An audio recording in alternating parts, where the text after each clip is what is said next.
नमस्कार मित्रों। आज चिंतन में बुद्ध का संदेश। भगवान बुद्ध ने कठिन तप करके सांसारिक परेशानियों के बारे में सोचा। इस संसार में नाना प्रकार के कष्टों से मुक्ति कैसे मिले, इस प्रश्न का समाधान 8 प्रकार के मार्गों के माध्यम से दिया है। बुद्धम शरणम गच्छामि अर्थात सद्बुद्धि की, विवेक की शरण में जाना है। गायत्री मंत्र का मूल भाव भी यही है। पहला, सम्यक दृष्टि, जिसका आशय है कि जो जैसा है वही देखना, अपनी कामना, वासना और धारणा को बीच में न लाना।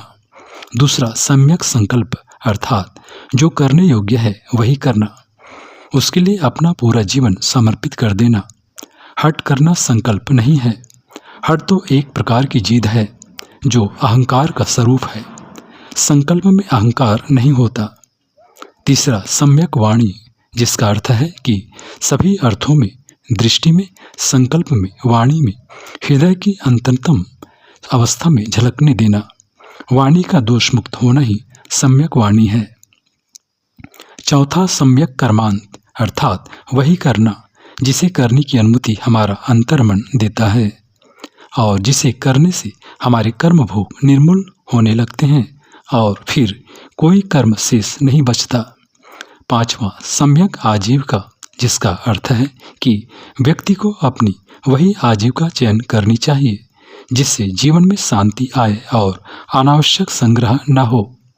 छठवां, सम्यक व्यायाम, जिसका अर्थ है कि शरीर की सम्यक गतिशीलता, संतुलित व्यायाम न करे और न ही अति, अपने शरीर सामर्थ्य के अनुरूप सम्यक व्यायाम अपनाए।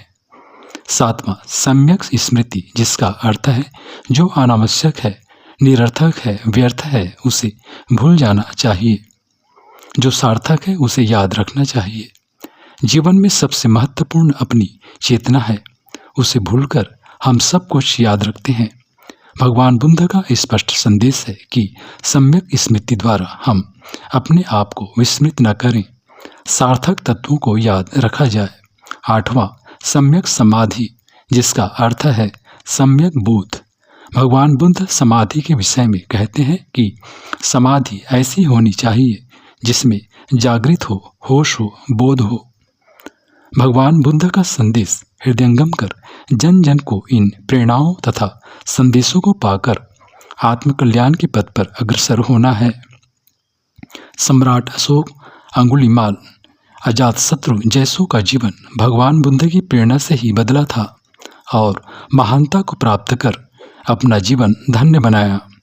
आज का समय युद्ध की विभीषिकाओं का नहीं, बुद्ध भगवान के अष्टांग मार्ग, बुद्ध के पंचशील तथा मध्यम मार्ग जैसे सूत्रों को जीवन में उतारने का समय है।